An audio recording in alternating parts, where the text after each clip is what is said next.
Welcome to Adya classes. In the previous class, I have already discussed some of the elementary mathematics. Today, I will discuss time and tense, which is useful for competitive students as well as for academic students. Then let's start the class. Today, I will discuss time and tense. So at first, here are two given words are given, time and tense. So at first, I will try my best to make you clear all the doubt regarding tense and each and every words of time and tense. So at first, tense. What does tense literally means? Tense came from Latin word tempus,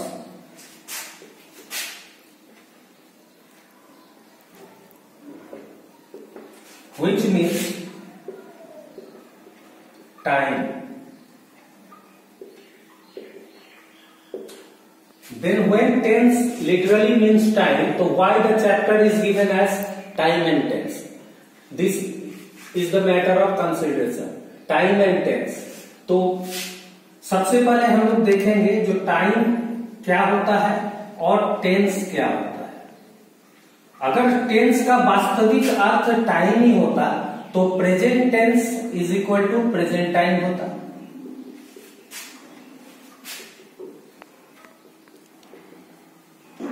past tense is equal to past time होता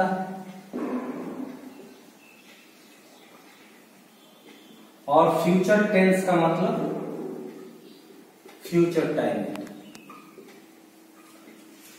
तो इसको हम लोग एक उदाहरण द्वारा स्पष्ट कर सकते हैं, जैसे आई हैव ईटेन। ये आई हैव ईटेन अगर हम टेंस का बात करें तो ये प्रेजेंट परफेक्ट टेंस,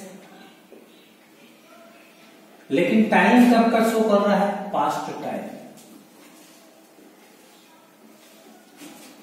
तो सबसे पहली बात है, जो अगर टेंस का अर्थ टाइम होता तो प्रेजेंट टेंस प्रेजेंट टाइम को शो करता, लेकिन यहां पर टेंस है प्रेजेंट, टाइम शो कर रहा है पास्ट को। इसी तरह द कॉलेज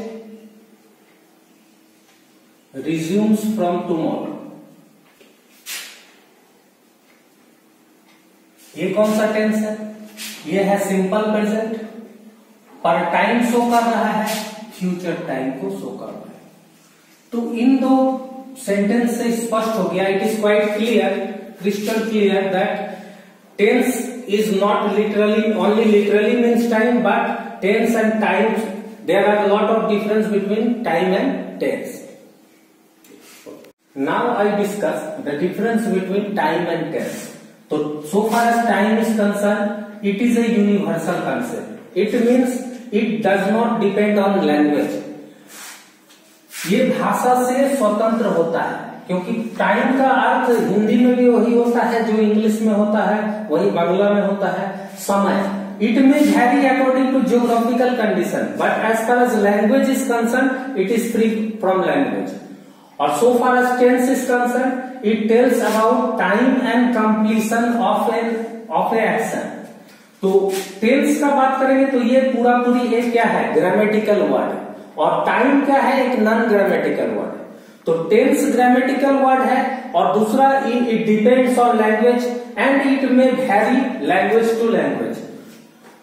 तो एक एग्जांपल देते हैं, जैसे I have completed my work.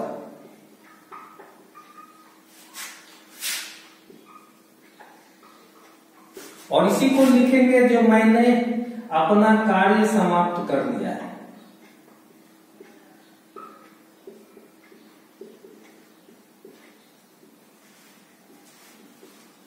तो दोनों के बीच अगर हम लोग देखेंगे तो I have completed my work, इसको इंग्लिश ग्रामर में माना जाता है प्रेजेंट परफेक्ट, और हिंदी व्याकरण में इसको माना जाता है आसन्न भूत।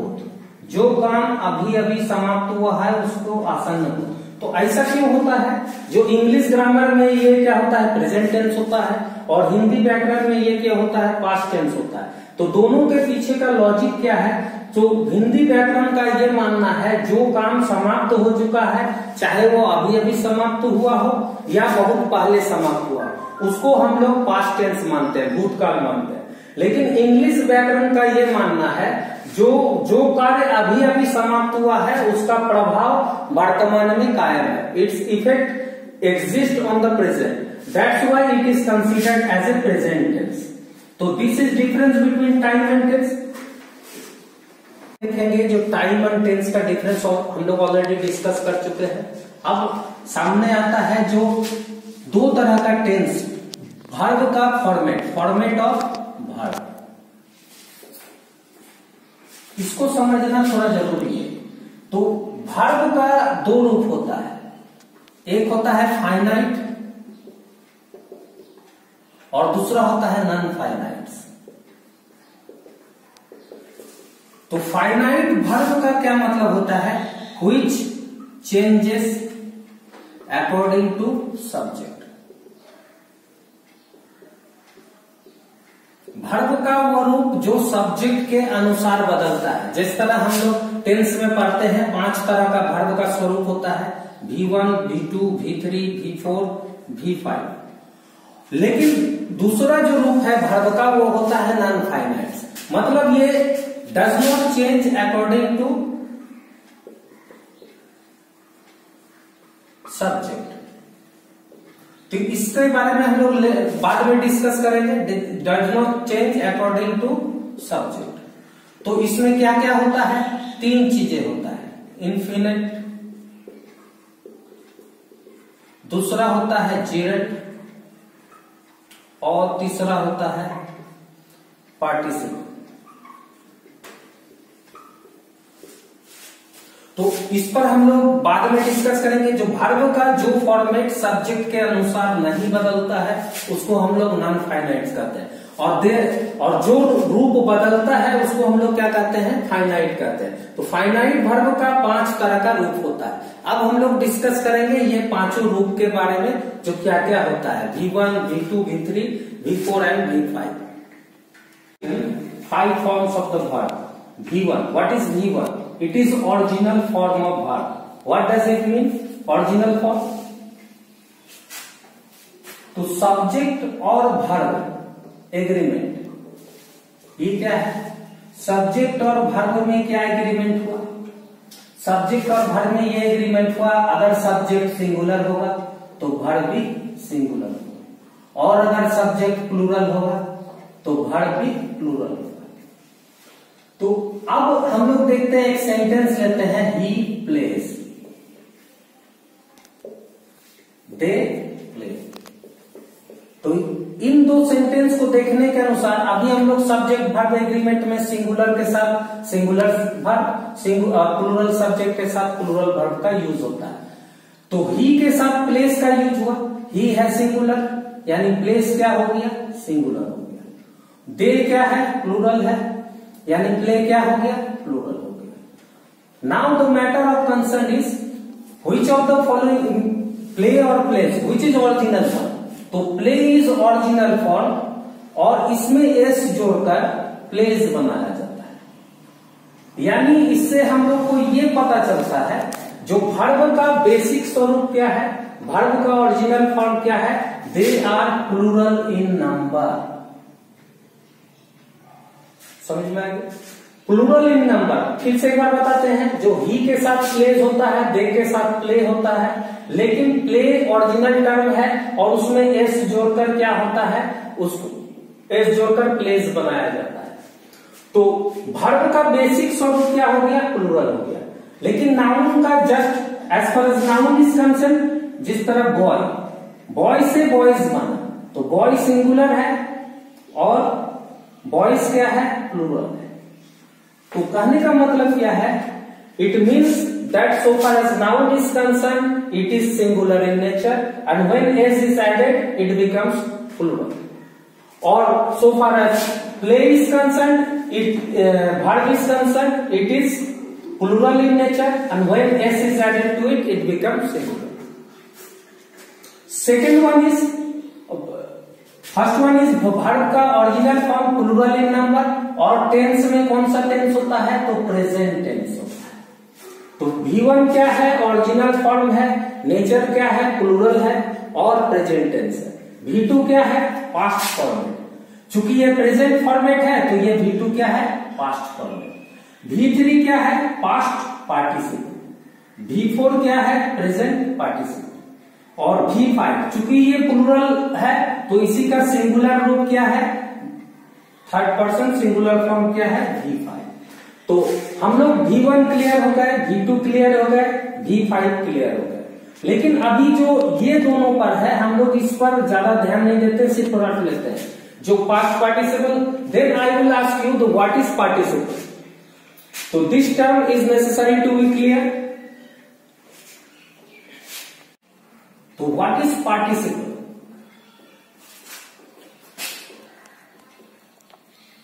तो participle is a form of verb which is used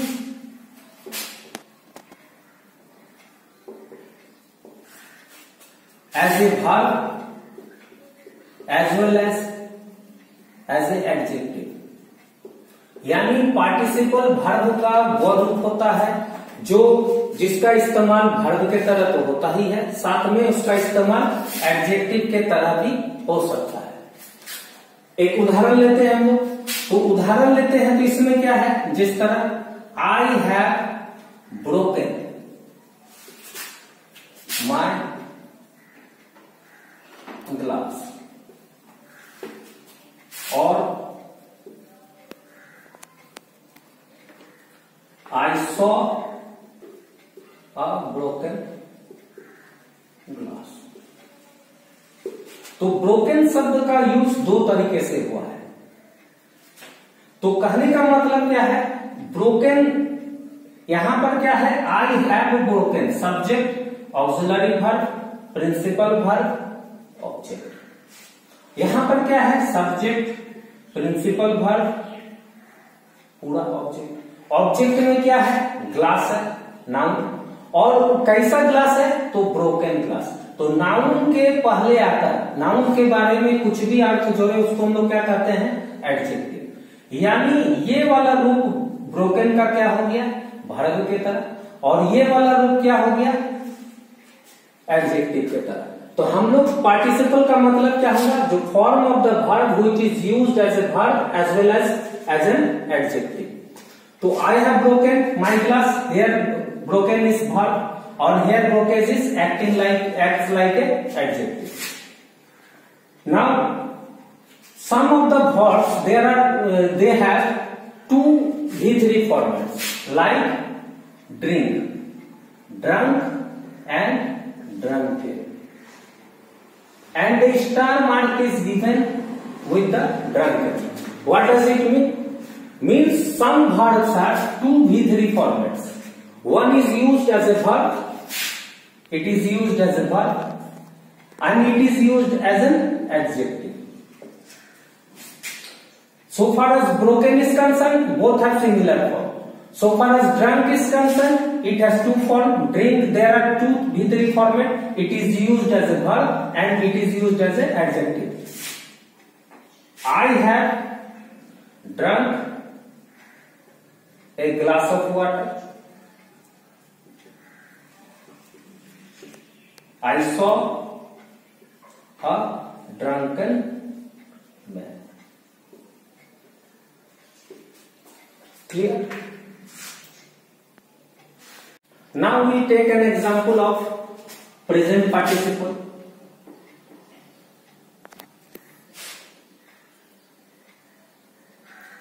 A dog is barking. And another example, I saw a barking dog. This is form of present participle. Here barking is act like a verb, and here barking is just like a adjective. Clear? Now we will discuss that tenses. How many categories of tenses are there? So far as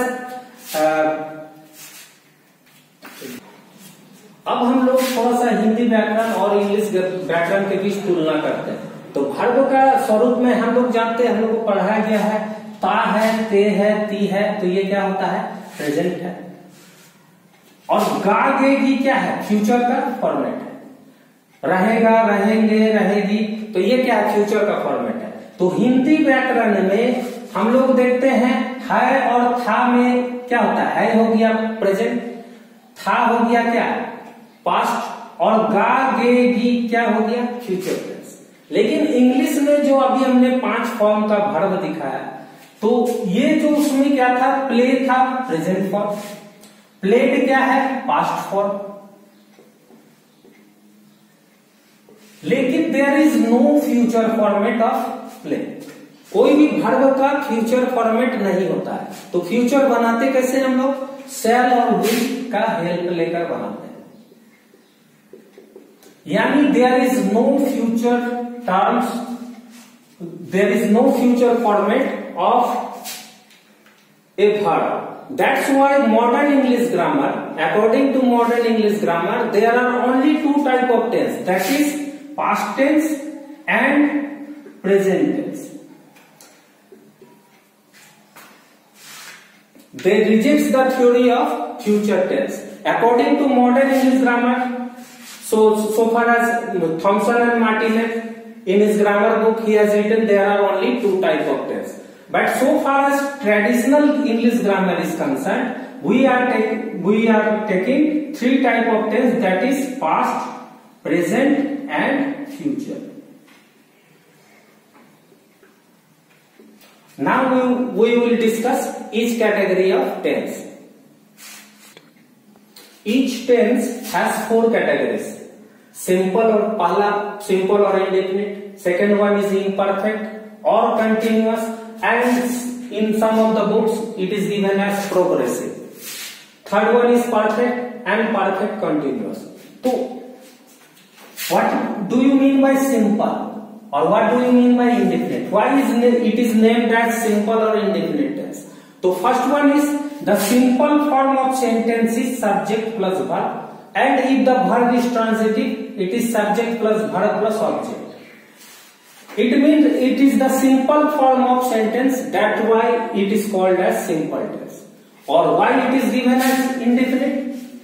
To tells about time and as well as completeness of an action. But here in the indefinite, in the simple present or simple past or simple future tense, time is indefinite because it does not tell about the completeness of the work at any particular time. That's why it is named as simple or indefinite tense. इसको simple और indefinite इसलिए कहा गया है जो ये कार्य के बारे में बताता है लेकिन उसके completeness के बारे में कुछ भी बात नहीं करता। सेकेंड नाम क्यों दिया गया, imperfect, continuous और progressive। तो जो कार्य चालू रहता है, जैसे मान लीजिए आप पढ़ाई कर रहे हैं घर में, किसी कॉम्पिटिटिव एग्जाम की तैयारी कर रहे हैं, तो आपका काम चल रहा है और जब तक काम चल रहा है ये प्रोग्रेस में है, और प्रोग्रेस में है तो कोई भी काम परफेक्ट कब होता है, जब वो पूरा होता है। तो चूंकि जो काम चल रहा है which is continue, that's why it is not completed and that's why it is not perfect, it is imperfect. Clear? The second one imperfect tense क्यों कहा जाता है। थर्ड से इसी से मतलब क्लियर हो गया। जो परफेक्ट है मतलब क्या है, कार्य पूरा हो चुका है। जो कार्य पूरा हो चुका है वही कार्य क्या होता है, परफेक्ट होता है। और चौथा क्या है, जो इसमें स्टार्टिंग, ये दोनों के बीच अंतर क्या है, कंटिन्यूअस और प्रेजेंट परफेक्ट कंटिन्यूअस। तो कंटिन्यूअस और परफेक्ट कंटिन्यूअस में अंतर होता है, इसमें स्टार्टिंग टाइम दिया होता है, स्टार्टिंग टाइम दिया रहता है जो कब कार्य चालू होता है। तो परफेक्ट कंटिन्यूअस में क्या है, कार्य लंबे समय से जारी है और which is likely to be perfect in very near future. तो इन चारों का अर्थ स्पेसिफिकली समझ में आ गया एक एक करके। जो पहला सिंपल टेंस का क्या मतलब है, इंडेफिनिट का क्या मतलब है, इम्परफेक्ट का क्या मतलब है, कॉन्टिन्यूअस का क्या मतलब है। अगर हम इन शब्दों के अर्थ को समझ गए तो हमको टेंस को समझने में काफी आसानी होगी। तो simple present tense, the first one is simple present और प्रेजेंट इंडेफिनिट। तो सेंटेंस का दो फॉर्मेट होता है, एक एफर्मेटिव और एक नेगेटिव। तो एफर्मेटिव फॉर्मेट क्या होता है, सब्जेक्ट प्लस V1 V5 और प्लस ऑब्जेक्ट। तो V1 किसके साथ यूज होता है, V5 का यूज सिर्फ ही, सी और इट के साथ होता है, और रेस्ट के साथ V1 का यूज होता है। जैसे यू आई जो भी रहेगा उसमें क्या यूज होगा, V1 यूज होगा, और ही सी इट के साथ। अब इसका हम लोग एफर्मेटिव का अगर इंट्रोगेटिव बनाए तो इंट्रोगेटिव भी दो तरह का होता है। पहला होता है इंट्रोगेटिव सेंटेंस होता है पहला yes no question. Yes no question का मतलब हो गया the question which can be answered in either yes और no, and the second one is explanatory question.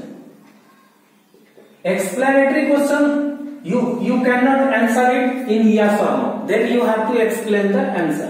तो yes no क्वेश्चन इसको स्टार्ट विथ ऑक्सिलरी वर्ब और it is start with WH words like who, how, which, when. तो as far as affirmative interrogative is concern, तो let's convert a sentence.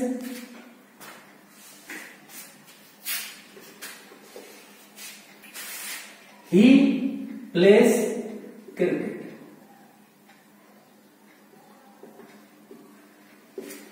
तो does he play cricket? At first change it into yes no question, and then if I have to change it in WH questions, then WH word should be placed before this. Why does he play cricket? When does he play cricket?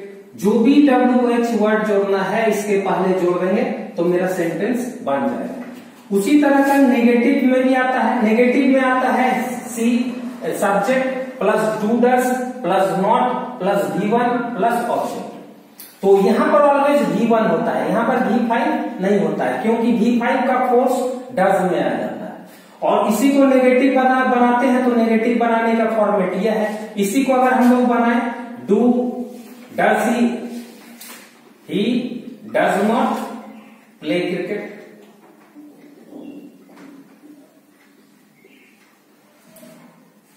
और इसी को interrogative बनाना होगा तो does he play cricket, and then why does not he play cricket या why doesn't he play cricket। इस तरह से हम लोग चेंज कर सकते हैं पूरा सेंटेंस को। तो ये हो गया सिंपल प्रेजेंट का फॉर्मेट। अब हम लोग इसके बाद देखेंगे जो इसका सिंपल प्रेजेंट का यूज कहां कहां पर होता है। Now I discuss use of simple present, where simple present should be used. तो first one is habitual action of present. It means the habits which is continuous with the present time, like I walk every day in the morning.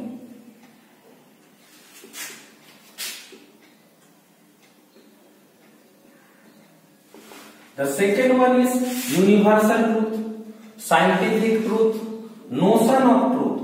तो ये दोनों तो समझ में आ गया। जो हमेशा क्या होता है, जो यूनिवर्सल ट्रूथ होता है, जो चीज प्रूव्ड है, साइंटिफिक ट्रूथ भी वही है। लेकिन नोशन मतलब क्या होता है, सिंबल। कुछ चीजें प्रूव तो नहीं है लेकिन उनको सच्चाई का प्रतीक माना जाता है। जिस तरह ईमानदारी सर्वोत्तम नीति है, अंत में सच्चाई की जीत होती है। तो हम लोग इसको प्रूव्ड नहीं कर सकते हैं, लेकिन ये समाज के लिए क्या माना गया है, इसको सच्चाई का प्रतीक माना गया है। और तीसरा चौथा चीज है प्रोवर्ब। जो लोकोक्तियां होती है उनको भी किस टेंस में लिखा जाता है, सिंपल प्रेजेंट टेंस में लिखा जाता है। जिस तरह truth wins in the last run. हमेशा अंत में किसकी जीत होती है, सच्चाई की जीत होती है। तो इसको हम लोग किस टेंस में लिखते हैं, सिंपल प्रेजेंट में। तीसरा है series of event. Series of events का मतलब हो गया जब एक के बाद एक कई इवेंट होता है। जिस तरह आप मैगी बनाते हैं तो पहले ग्लास ऑफ वाटर लेते हैं, we take a glass of water, then mix noodle of it, then boil it and serve it for। तो ये जो सीरीज ऑफ इवेंट्स है, इसको सारा का सारा सेंटेंस किसमें लिखा जाता है? सिंपल प्रेजेंट में। उसी तरह रनिंग कमेंट्री भी है, जो क्रिकेट फुटबॉल का कमेंट्री होता है, उसको भी किसमें किया जाता है? Simple present tense. चौथा हो गया शेड्यूल्ड प्रोग्राम ऑफ फ्यूचर, मतलब फ्यूचर का जो पूर्व निर्धारित कार्यक्रम है उसको भी हमेशा सिंपल प्रेजेंट टेंस में लिखते हैं। हम लोग इंग्लिश पेपर रीड करते हैं तो उसमें हम लोग जो हेडलाइंस होता है इस टाइप का होता है, the PM visits Tokyo next month.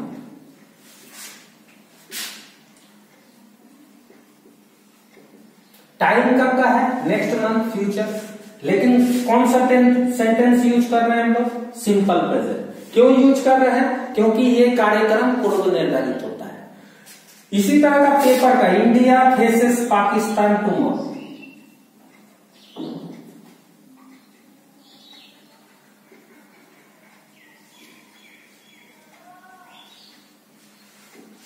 Clear? ये 4 पॉइंट, इन 4 जगहों पर क्या होता है? सिंपल प्रेजेंट का यूज होता है। और भी पॉइंट्स है।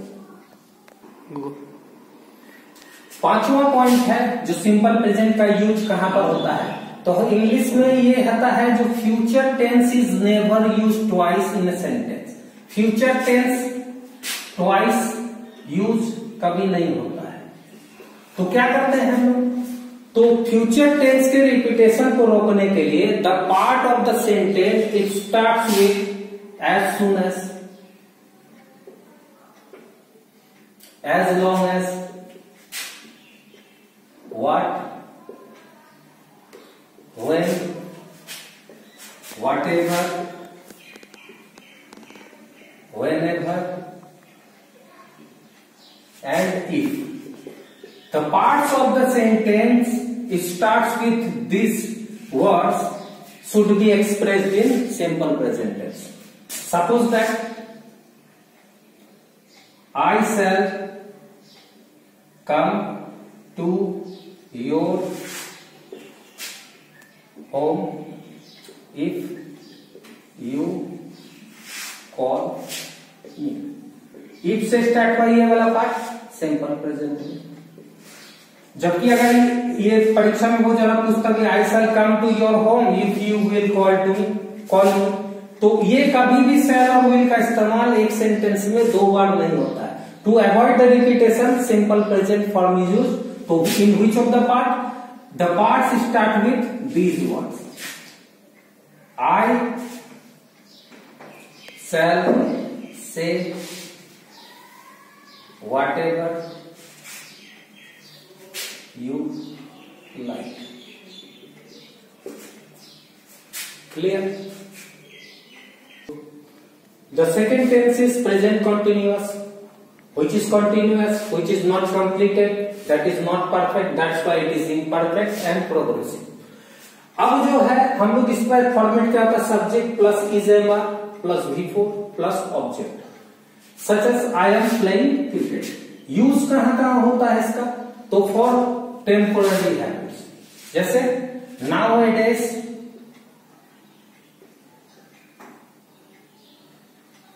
आई am playing cricket, that means it is not your usual habit. Recent times you are showing your habits as a playing cricket. तो ऐसे सेंटेंस जो अभी तुरंत आपको हैबिट में आया है, मतलब जो आपका परमानेंट हैबिट नहीं है, उसको भी हम लोग इसमें शो करते हैं प्रेजेंट कंटिन्यूअस। दूसरा कंटिन्यूअस है तो कंटिन्यू एक्शन को शो करेगा, लेकिन इसको भी समझना जरूरी है। At the time of speaking complete continue हो भी सकता है और नहीं भी हो सकता है। जैसे उदाहरण के लिए nowadays I am writing a book, तो इन दिनों तो क्या हम अभी इस समय during the time of speaking इसको कर रहे हैं? नहीं कर रहे। तो टाइम ऑफ स्पीकिंग के समय जारी हो सकता है, या हो सकता है टाइम ऑफ स्पीकिंग के समय जारी नहीं भी हो। तो for continue action any action which is continue as per time is placed in present continuous tense. The third one, to show gradual development और डिक्लाइन ऑफ प्रेजेंट। जैसे the prices are going high to higher, the prices are going high to higher, तो permanent क्या हो रहा है, इसमें increase हो रहा है, ग्रेजुअल इंक्रीज हो रहा है। सेकेंड वन क्या है, the handwriting of yours is improving, जैसे तुम्हारा लिखावट सुधर रहा है। तो कहने का मतलब क्या है, जो कहने का मतलब है जो कंटिन्यू एक्शन हो, ग्रेजुअल डेवलपमेंट और डिक्लाइन हो, इंक्रीज और डिक्रीज हो, उसको भी हम लोग किस टेंस में लिखते हैं, तो प्रेजेंट कंटिन्यूअस टेंस में लिखते हैं।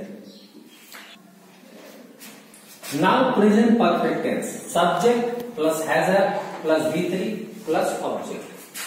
तो प्रेजेंट परफेक्ट का इस्तेमाल कैसे होता है, जैसे I have finished my duty, my work. तो कहने का मतलब क्या है, जो कहां कहां इसका यूज होता है, it is use for recently completed action which has been completed in just now, to started in past but effect lies in the present, ऐसे कार्यों के लिए जो पास्ट के किसी समय में चालू हुआ लेकिन अभी भी प्रेजेंट में उसका, वर्तमान में भी उसका प्रभाव शेष है। जिस तरह अगर मान लीजिए अभी अभी हम खाना खा के आए और आप हमको ऑफर कीजिए चलिए सब चाउमीन खाते हैं, तो उसके लिए क्या होगा, हम बोलेंगे नहीं अभी हमको भूख है, तो मेरे खाने का इफेक्ट अभी तक वर्तमान है, तो हम क्या कहेंगे, आई हैव जस्ट ईटेन। तो ऐसे कार्य जो अभी अभी समाप्त होते हैं और जिनका प्रभाव बाकी है उसको भी हम लोग प्रेजेंट परफेक्ट टेंस में लिखते हैं। और थर्ड वन क्या है, habit for a specific period, किसी खास अवधि का समय का जो आदत होता है। जैसे मान लीजिए कॉलेज हम हर साल जाते हैं, आप जाते हैं हर साल कॉलेज, तो this term I have attended the class regularly.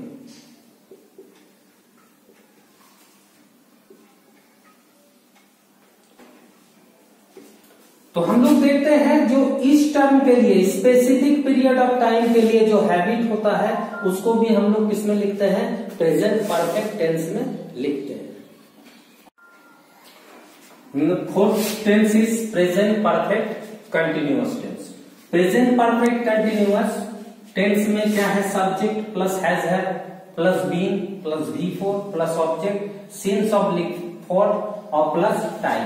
Time means starting time, it means starting time when the action started. तो सिर्फ क्या होता है यहाँ, इसमें सबसे इंपॉर्टेंट पार्ट है जो ये सिंस और फॉर वाला, तो कॉम्पिटिटिव एग्जाम में पूछता भी है कॉमन एरर में। तो सिंस का यूज होता है for point of time. Point of time में क्या क्या होता है, जो specific month, date, time, year, इसको हम लोग पॉइंट ऑफ टाइम मानते हैं। जिस तरह स्पेसिफिक मंथ हो गया जून 2019, स्पेसिफिक डेट क्या हो गया 16/4/2020, स्पेसिफिक टाइम क्या हो गया 7 AM, और स्पेसिफिक ईयर हो गया 2012। तो इस तरह का रहेगा, तो इसके लिए हम लोग क्या इस्तेमाल करेंगे, सिंस का। और दूसरा सिंस का टर्म यूज कब होता है, जब टाइम एक्सप्रेसिंग क्लॉज का यूज करते हैं।